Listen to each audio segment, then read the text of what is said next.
This episode of Bright Hearth is brought to you by Ideal Poultry, Garlands of Grace, and our supporters at patreon.com.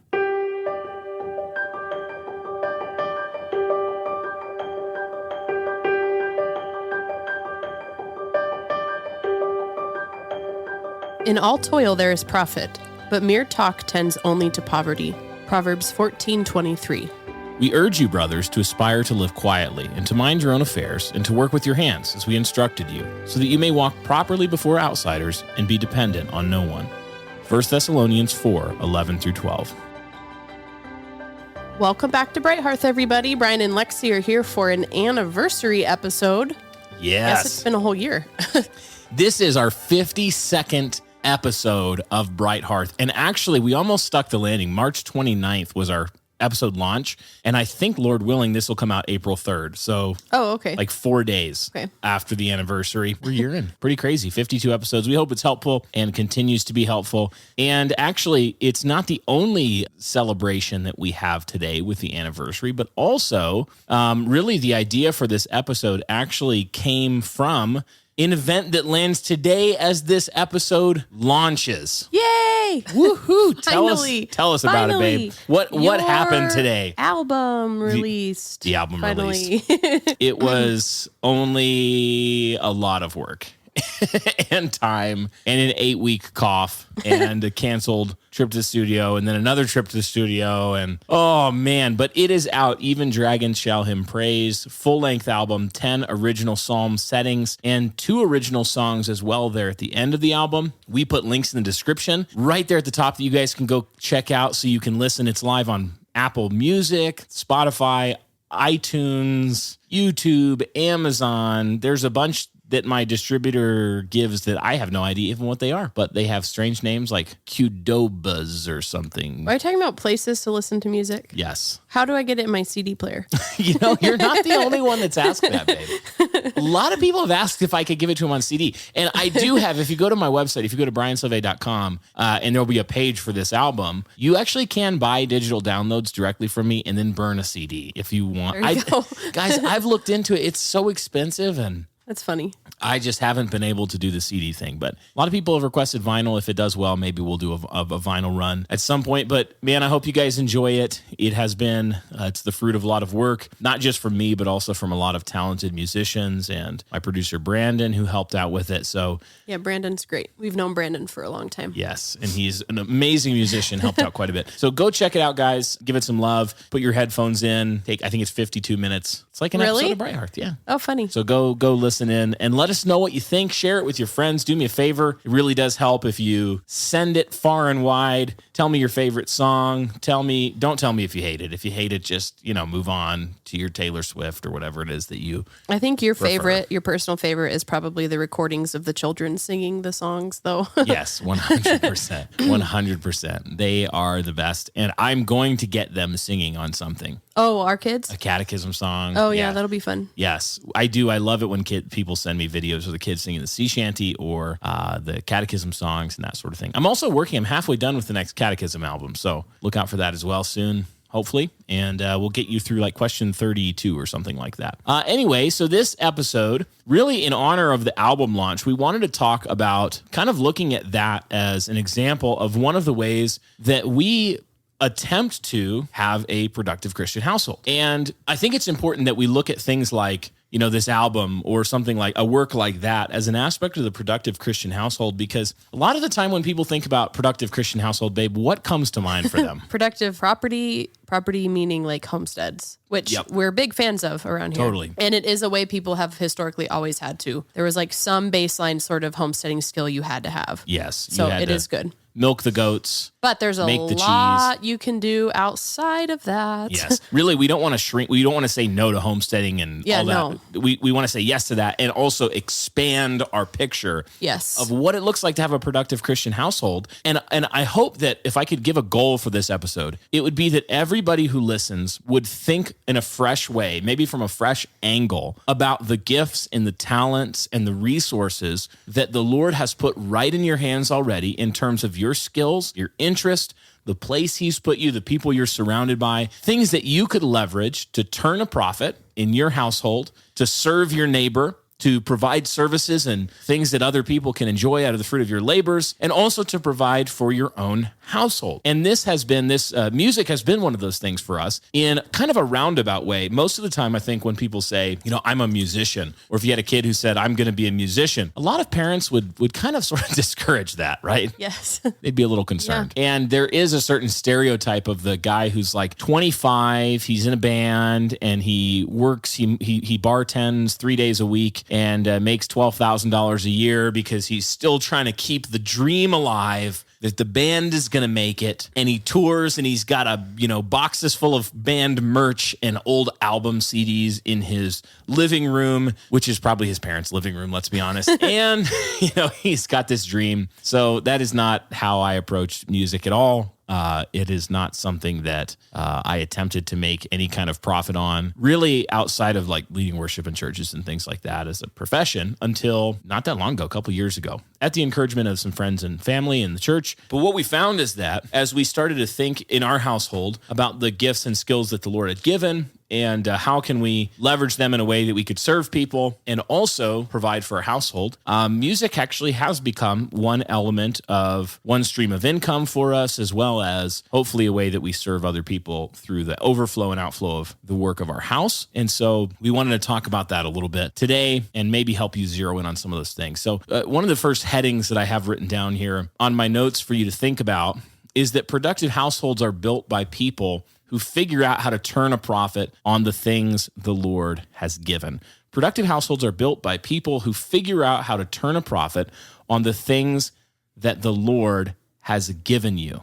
I want you to expand your definition of a productive household. If you have it sort of locked in on it's about homesteading, which it can be about, I want you to expand that a little bit and do an inventory of your life and think, like, what actually am I good at? Yeah, or ask other people, like you've said before, that see you accurately and know, ways that you're able particularly to meet needs of other people. Yeah. Yeah, it's good if you can sort of do an inventory together. Maybe you and your spouse sit down and you think, all right, this is like our vocation. This is how husband makes money. This is how the household is provided for. Then do an inventory and think, what are my interests? What are the skills? Husband and wife together. And this can be both of you working together. It can be one of you in particular. The goal is to figure out some ways that the Lord has given you skills, and maybe through your life, he's provided opportunities or training and through interest where you've actually cultivated skill in an area that you could turn and make a profit with. And, this is kind of like sometimes this is put under the heading of the side hustle or, whatever it is. But the way I think about it really is just in terms of building an anti-fragile house, to steal Nassim Taleb's phrase. And really, most of the time, historically, and also this is definitely true today, households that are not fragile, but anti-fragile, actually turn a profit on often multiple different streams of income, multiple different streams of labor, and they figure out how to turn their active labor into passive labor over time. Explain that a little bit more. Yeah, so your active labor and the income that comes from that is often things like where you're selling your time for money, you're going out and doing some job where you have to move widget A to widget B, you have to build widget C, you have to go and, finish the baseboards in a house, or you go and do data entry for a company, you produce a good, something like that, where you're basically trading your time and your skills there for income. This is often our primary income. But then the goal over time is that you would figure out ways where you could take that primary income, you could invest it, sometimes with creativity and work, sometimes, in things like real estate or the market, and you would be able to turn a passive income to where you're able to do something once, and that thing would continue to provide for your household and for the inheritance of your children's children while you sleep. Like, that's the goal. Yeah, that's something I don't think enough people are thinking about in terms of long-term income, because they think, can I do this side gig? And there's been things that I've asked you before, would you consider making money this way? And you've said, well, no, because I have to be there present every second for that. There's no way you can ever turn that into passive income. Yeah. And I've noticed that that's helped you filter, I guess you could say, filter things. So yeah, exactly. It's like, if I have to be there every second of this thing to make money with it, to turn a profit on it, possible. It's probably not going to be that helpful for our household. For other people it could, but for our season of life, our personalities, our other callings, that doesn't work for us. No, it doesn't. And, for you, it might, the music is an example here where I put a ton of work and actually quite a bit of investment as well, of money into the front end of music production. Lexy, what has been one of the easiest ways to turn a profit in our home in a way that's also fun for the kids? Good question. I think raising backyard poultry tops the list. We get lots of eggs, and the kids always love helping take care of the chickens. If you're trying to get your backyard poultry operation started, check out Ideal Poultry. Ideal Poultry is the country's #1 backyard poultry provider, and you can benefit from their work by visiting idealpoultry.com and placing an order today. Again, that's idealpoultry.com. Check them out and get some birds for your backyard. So far in the last 12 months, I think I've spent between $20,000 and $30,000 producing music. And this includes the catechism music. This album, I'm working on another album that I haven't talked about yet. This is the first time you're probably hearing about it. And I don't know if I meant to just announce that, but there you go. Wow, there we go. And so, yeah, oops. That's going to be a good one. Our listeners are going to love that one. I really hope that you guys do enjoy it. Well, this is a big teaser. There you go. That's a big teaser. Whew. Yeah, this is a fun one. So I'm putting a lot of energy and effort and money into those things and fundraising for some of those things and, all of these different, and in the totality, just to kind of let the cat, give you a little bit of a transparent look at what it looks like to do something like music. I think total, if I logged into my distribution platform right now and looked at royalties, just money I've made from people streaming the music or buying the music on iTunes or whatever it is, it's around $20,000. So if that was the only way that I was funding this music so far, I would actually be in the hole. I would have lost money doing this. I have people who have helped fund the last album through the Kickstarter thing, and also patrons on a music particular channel that help monthly, chip in $5 a month and help continue to make the catechism and all of that possible. So it's definitely costly, and it's costly in terms of time. But then what happens is that I get this product, this end result, and it's weird in this day and age. It's actually like a digital file. It's a WAV file is actually the name of it. It's a high resolution music file. And that's the fruit of the labor. And it seems kind of anticlimactic when you put all that work in and you're like, look, a WAV file that I can then distribute and publish. And the goal being that people would be served by it. The economy is just externalized love of your neighbor applied invocation. And that's what it is. So they go out and hopefully they like it, serve by it, homeschooling families, things like that, schools, enjoy the music. We need to go back to that point in a little bit, but keep going. Yeah.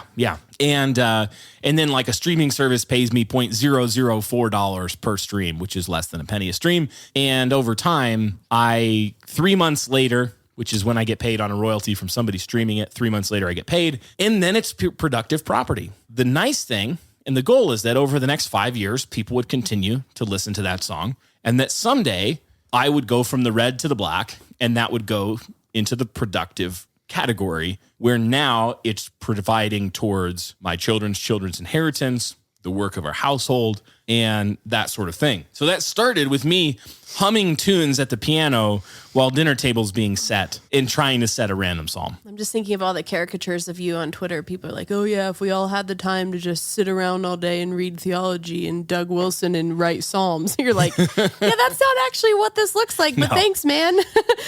No, it's really not. I actually spend mostly margin time in producing music, There's a lot that I have to say about this, but I don't know where you want to take this. Well, yeah, go ahead. Take us on a journey, babe. Okay, so my first thought is just you've always said there's so much work out there if people would just humble themselves and do the work. So yes, I do think you do need to look at what you're good at, and maybe this is another point you're going to get to. But at the same time, what are the jobs that just need to be done that nobody's willing to do? Yes. Like porter potty drop off. Yes. You've talked about how you wish you had time to start a business like that. Yeah. So there's a lot of money to be had in those things. There's a lot of money in different places like that. I wish there was a hairdresser on wheels. I know lots of moms around our church would appreciate something like that. Just thinking what actually, and this is my second point, Chocolate Knox does always talk about in the Christian economy, your product exists to serve people. Yeah. So one, don't just think in terms of your passion or unique skill set, I guess. Yeah. How can you think in terms of service, acts of service to others?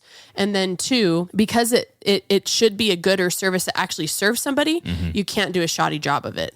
Yes. That's so true. So, Those are great points. In fact, one of the things I had written down in my notes was just that as Christians, thinking clearly about productive households, we need to make sure that we're thinking clearly about the difference between a hobby and a job, Yeah, or between there a you go. hobby and an interest and then truly turning profit. And hobbies are great. Yeah. Like, we believe in a culture of leisure. You could read Joseph Pieper. We believe that the overflow of Christian culture will be leisure and room for thinking and enjoying things and investigating God's world and knitting and doing things that aren't just like utilitarian, I do this act, always thinking about making money or something like that. But a whole lot of people, and I think a lot of Christians, even in the productive household thinking, they actually aren't ruthless enough with themselves in being honest about, is the thing I'm doing actually a hobby, or is it a productive, interest or a job? Is it actually producing income for my family? Sometimes people spin their wheels and they'll do hours and hours of work, and they'll be like, well, I'm making money at it, it's productive. And it's like, well, have you calculated your hourly wage? If it's $2.73 an hour, you probably, it doesn't mean kill it today, but you have to think clearly about those things. Yeah, you do. Especially if you do want to have a family, you can't. Well, and that was another point I was going to say about your music. It was not like Brian fulfilling some lifelong dream. No. It literally started like we had talked to, who was that guy we talked to up in Moscow? Like, what resources do you have for homeschool moms like Lexy, who I have no musical background. My parents were not musical. I did not grow up in a musical home. I'm trying to teach my kids this.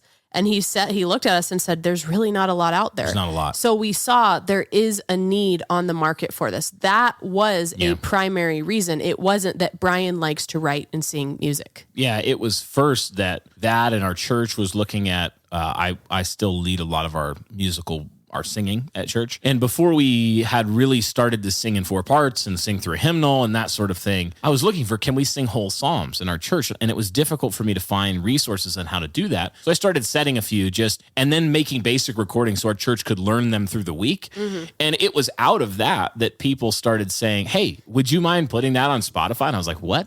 Put it on Spotify. Why?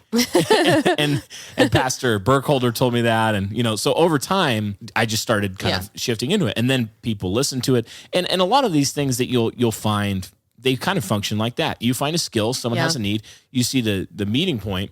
But you definitely do need to think, if you're a man who's thinking about, how can I increase our income as a home, maybe start to work for myself, that kind of thing. One of the life hacks, I suppose you could say, is just to look at where there's a great need that someone doesn't want to do, or where the people are not doing it well, or where there's a trust gap that Christians can come in and have the reputation of being trustworthy. What would an example of that be? Actually, an example of that would be something Pastor Dan is doing. He's working right now to start an auto brokerage. And the reason is because auto sales is a low trust environment where people they're used to getting, screwed over by car salesmen. So he's saying, I'm going to be a Christian about this, and I'm going to do it with absolute integrity and gain a reputation of that. So do you mean Christians should be Christians in the workplace? One, absolutely. Is that what you're saying? So true. Okay. Just making sure. Yeah, absolutely. Christians should be Christians. I want to read that quote from the George Grant book that I sent you guys yesterday. Yeah. About bringing in the sheaves. We all know it, but it was so simple in George Grant. Like, yeah, we get this. He says, a great obstacle to the Christian reclamation of Western culture is shoddy craftsmanship. It has almost become an evangelical legacy to churn out sloppy literature, sloppy music, sloppy social action, sloppy scholarship, and sloppy worship. As Frankie Schaeffer has so accurately stated, we have become addicted to mediocrity. Ooh. And I think that's like what you're saying. Part of that is like the trustworthiness. Yes, there are so many. You can't trust somebody who is, that they're just like not putting all their effort into their job. You know what I mean? Yeah, they're absolutely. cutting corners. Yep. And Christians, that shouldn't be named among us. We should be known for excellence, for integrity. We should be known for swearing to our own hurt and still performing. Yep. When we've said we'll do something, we should be known for doing that thing, even if it hurts us. Yeah. Right. These are all, these are aspects of Christian ethic. Yes. Applied to vocation, which is why, and this is a great point, because this is why Christians have kind of like a cheat code going into these sorts of vocational endeavors. Because as we simply obey the Lord in how we work, you'll find that you actually will outperform a huge amount of the current competition in a space. Yeah. If you'll just do it the way that a Christian ought to do it. Yes. Yeah. In that same book, George Grant is talking about, I think he actually takes it from George Gilder, maybe, like the 3 aspects of turning people in poverty into productive people is faith, work, and family. And how, because of the covenant, we realize the only way to riches in Christ and material riches is by walking in faith, which looks like obeying the word of God. Yeah. Not separating the two. Like, you really can't separate, I'll be a lazy worker at this 9-to-5 job and wonder why I never ended up having money to pass on an inheritance. That's not actually walking in the fullness of the covenant. Yeah, it's not. It's such a good book, guys. You got to pick it up. What's the name of that book again? Bringing in the Sheaves. Bringing in the Sheaves. It's the one you told me about while we were recording one episode. Yes. I really thought it wouldn't be something that, like, I'm a mom. I'm not a social worker. I don't have anything to do with welfare programs, but I've been seeing there's so much application to the productive household in this book. It's very good. It's actually funny. One of the things you said about just doing things excellently, being known, that was one of the reasons why, even though I wasn't sure if it would work, that I wanted to try and raise money and professionally produce this album that came out today, because I have done all the production and everything on the other albums, and I don't really know what I'm doing in that front. Like, I've made it up as I've gone along. Hopefully it's good, but I was getting to the limit of my capabilities and thinking, man, we need some Christian music that is everything from singing together, also just listening to in your car while you're working out, or all these other times in life when people put music on, and they're tempted right now to put on Tyler Childers or, Coulter Wall, or put on music that is musically excellent, but the content is about cocaine, So it's like, I was like, can we take musical excellence and not talk about cocaine, and instead maybe sing the Psalms or hide the word of God in our heart and that sort of thing. And maybe also write some based original songs. Like, there's a song on the album called Such Clever Follies that is, if Spotify knew what it was about, they would, and figured out, they'd probably kick me off. But it's go listen. Anyway, so excellence there was one of the drivers to realize, like, I'm past my own capability, and so I'm going to bring in other people. And that's another aspect of this thinking, is that you need to think as a community, what skills are represented that I could link arms with other people in my community and become an anti-fragile, productive community and not just household. And if you're in a good Christian church, a thick Christian community, there are men and women who have skills and insights that will absolutely serve you in making this kind of vocational work productive. You'll be able to learn things and not have to figure everything out yourself or do everything else out yourself. And the end result is that lots of people prosper and lots of people are built up instead of just one family or one person. I will say another thing I have written down on my notes, because a lot of productive household endeavors entail taking calculated risk, investment of funds, things like that. And I'll say that when your wife has your back, it is a superpower. It's a superpower to have a wife who has your back. Lexy has never once been like, Brian, I don't know, you're spent a lot of money last year making these album. Like, what are you doing? Are you going to bankrupt our family?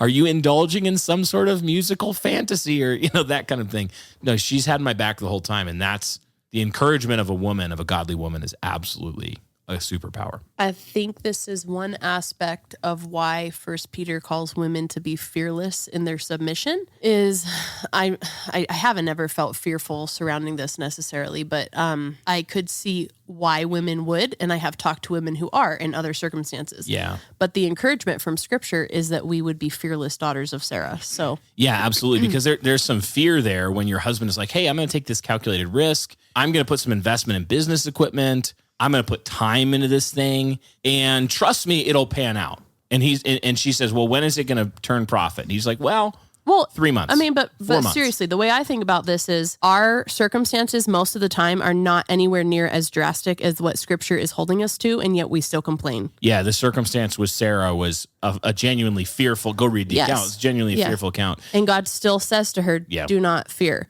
Do not fear. I mean, are you holding like a financial loss over your husband's head? Yeah. Or something? A mistake. No, that's not what we're called to be doing. No, and what happens over time is that I think there's a dynamic that can play out in two directions. I've talked with in terms of marriage counseling, I've talked this over multiple times. I can think over the years where in one direction, the wife can think, my husband's going to make a mistake. He's taking a calculated risk, but I don't think it's the right risk.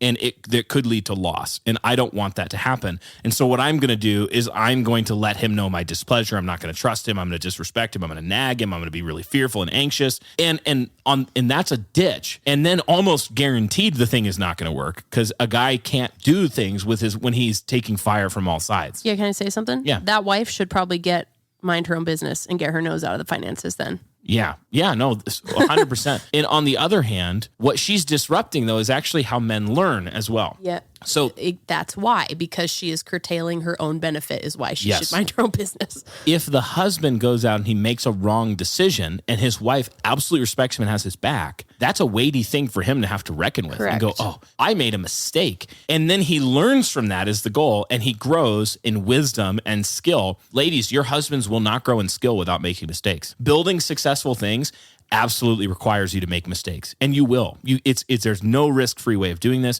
You absolutely will. So on the other hand, the wife, if she trusts and encourages her husband, and hopefully gives him counsel as asked, and he's like, "What do you think?" She can say, "Well, this is what I think. I want to encourage you. Have you thought about this?" Like, be a help, but not an anxious, naggy, disrespectful, "I don't believe in you" help. Have his back. And the superpower, what happens is that the husband then, he learns the weightiness of making the call, because he goes, my wife has my back. She believes in me. I'd better come through. I'd better make wise decisions. I'd better take calculated rather than reckless risks. Well, and I would just say, if you're, I feel like if your husband is coming to you for counsel, you better have a studied biblical opinion on the topic. Sure. Not counsel that is informed by your fears, your mother's fears, your mother-in-law's fears. Yeah. So, and then there are certain times too that I can think, like, I remember early on some other business thing that you were doing, you asked my advice, and I was like, I don't know, I just know this is what Proverbs says about it. But then there's been other times with music stuff where, like, what do you think I should do about this? I'm like, I literally don't know, because it's so far out of my league, that my wheelhouse, that I don't know what to tell you. So either be honest about, like, I don't know, but I trust you, or say something scriptural, but don't let your fear be the thing that's don't let the fear get in the driver's seat.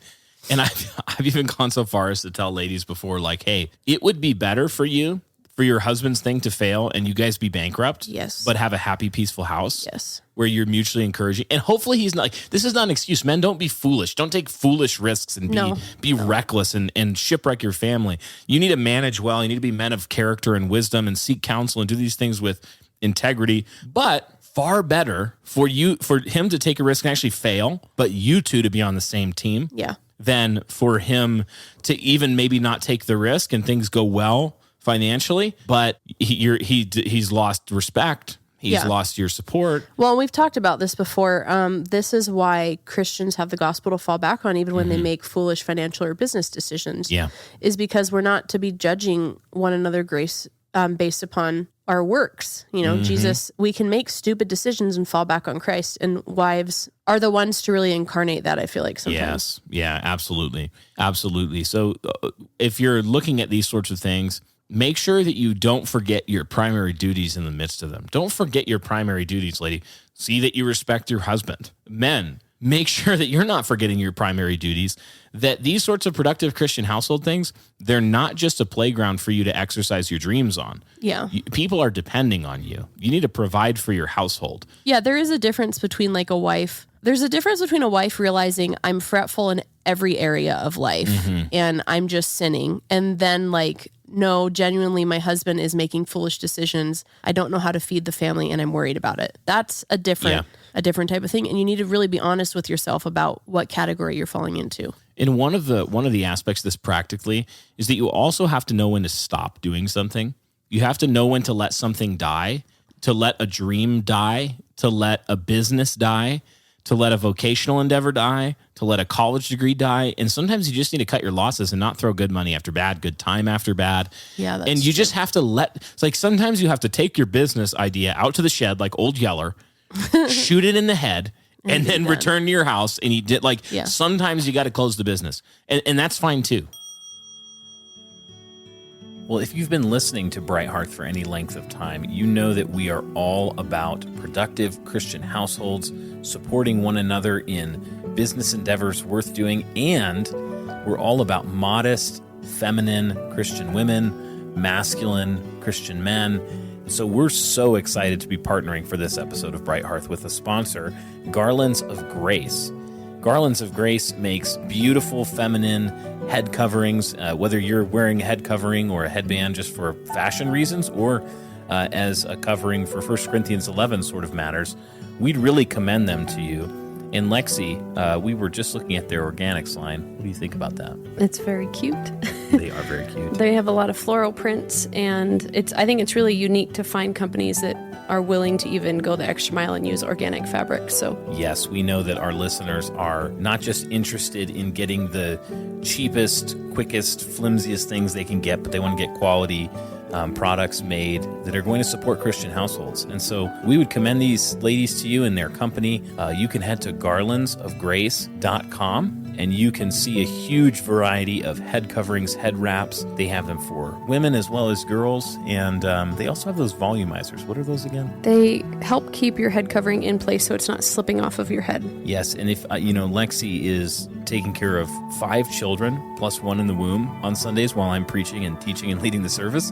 So it is important that it's not slipping off of your head so easily when little people are kind of climbing and crawling over you. So that's been a help for you. Yep, I love it. Absolutely. Well, check it out there, garlandsofgrace.com. You can use the link in the description of this episode, and you support our show when you support them. So thanks for listening, and now we'll get back to the episode. I think people would be surprised at how many little side gigs you've had over the years. It's just because they see this one publicly that they're like, oh. Yeah, like most of the things, when you see one thing succeed, and even music, for me, music is like, in terms of success, it's a small success. It's not like a financial juggernaut or anything like that. And we've been very blessed and pleased to see people being benefited by it and that sort of thing. But it's like not even close to something I can make a living full-time doing. But people will see that and they'll think, wow, it's like, look at that. It's like they don't see actually, even to get to where we are today, the people listening or, doing that. It's been like 3 years of work. And before that, it was 15 plus years of working in music and honing those skills and that sort of thing and writing lots of bad songs. Like I've written so many bad songs, you guys. Lexy actually used to love my bad songs. I still love your bad songs. She thought they were good songs, but I know in my heart they were bad songs, but she loves me. So she sees them through the eyes of love and the ears of love. And she used to fall asleep to them up in her bedroom, listening to all the bad songs. Mixed CDs you burned me of your... That I can't even remember how I recorded those things. I don't even Probably know. like a digital recorder. They were so bad. Oh, man. Should I drop your band name from high school? Please never Okay. do. As my wife, having my back means never I know, dropping that's what I figured. I've actually I'm just making Googled it sure. many times trying to make sure it's not anywhere on the internet. Yeah, I know. I don't think you can find Just it. so nobody could I'm ever sure find Steven it. has a CD somewhere. Please don't. Steve, I don't even know who Steven is. I'm gonna bleep that out so nobody can find who you're talking about. I'm telling you, He's not on social media anywhere. So. It doesn't matter. They couldn't He's got find him. your back Someone already. will, babe. Someone will find him, and they will figure it out. But yes, I do think an essential skill is learning when to kill things.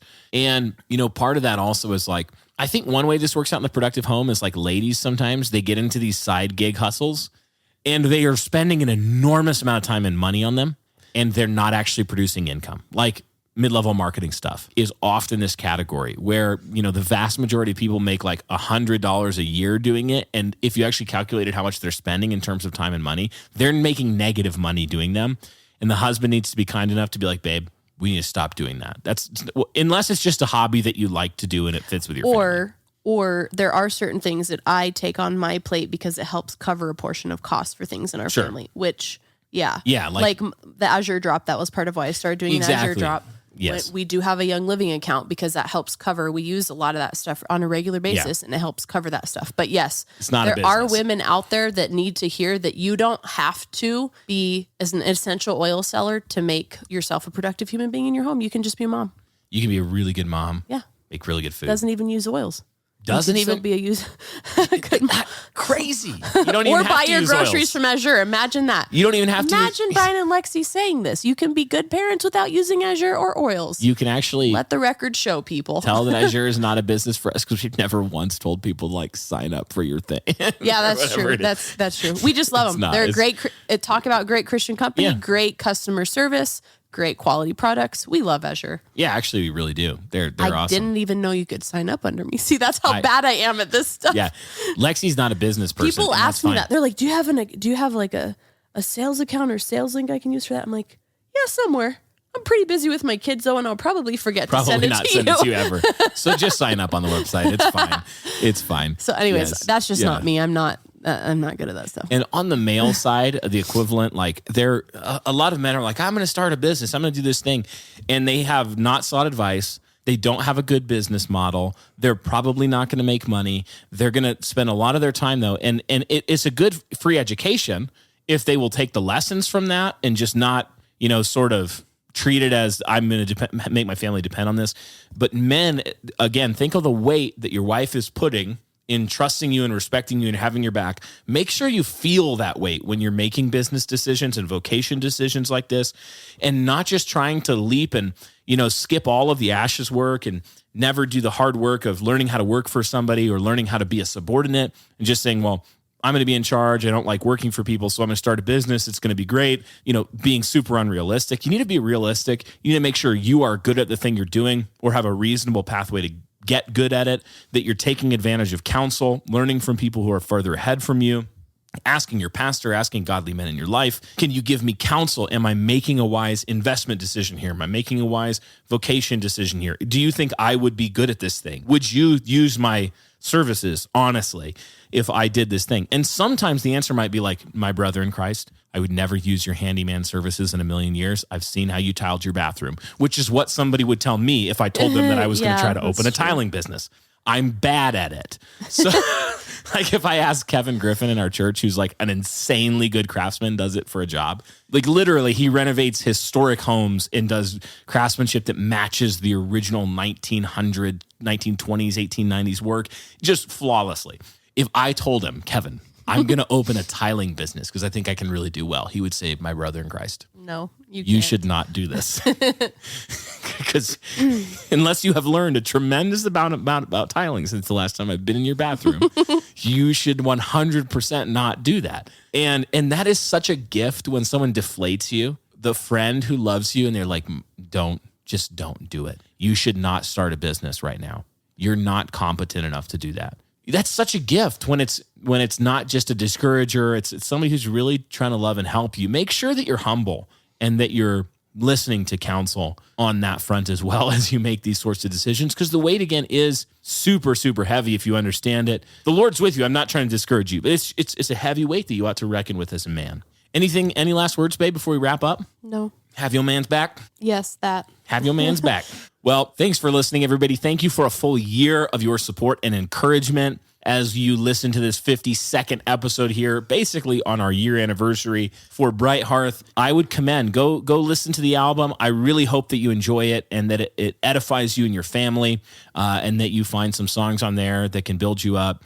I put a link in the show notes here that you can go in the description of this episode, and you should be able to find it. If you can't find the link, just look up Brian, Brian Sauve on Spotify, Apple Music, wherever you listen to music. And you should be able to locate the album. It's Even Dragons Shall Him Praise, 10 psalms and 2 original songs as well. One of them has vocoder in it. And shout out to all the people who helped make the album possible. Brandon B., my producer and friend and best musician I know. Emily Heimstra up in Canada. She played viola. Wasn't she one of our patrons? Yeah, we found her through Bright Hearth, Yeah, actually. super cool. So Emily, great work. She releases music under her own Emily Heimstra, E-M-I-L-Y. Heimstra is H-I-E-M-S-T-R-A. She has some wonderful classical viola arrangements that she's written and recorded and done. She's a tremendous musician. She played all the fiddle parts on the album. Beth Whitney sang harmony vocals on 4 of the songs. She has solo work. She also records with... what's the band? Banner Days. The Banner Days is a band that she does with another talented guy whose name I can't remember right now. Bradford Loomis is his name. I was going to say Wilford. Okay. Bradford Loomis is really good too. He's not on the album, but it was mastered by Troy Glessner, who has actually mastered some of my favorite albums. He mastered Transatlanticism, Death Cab for Cutie, which is one of my favorite albums really of all time.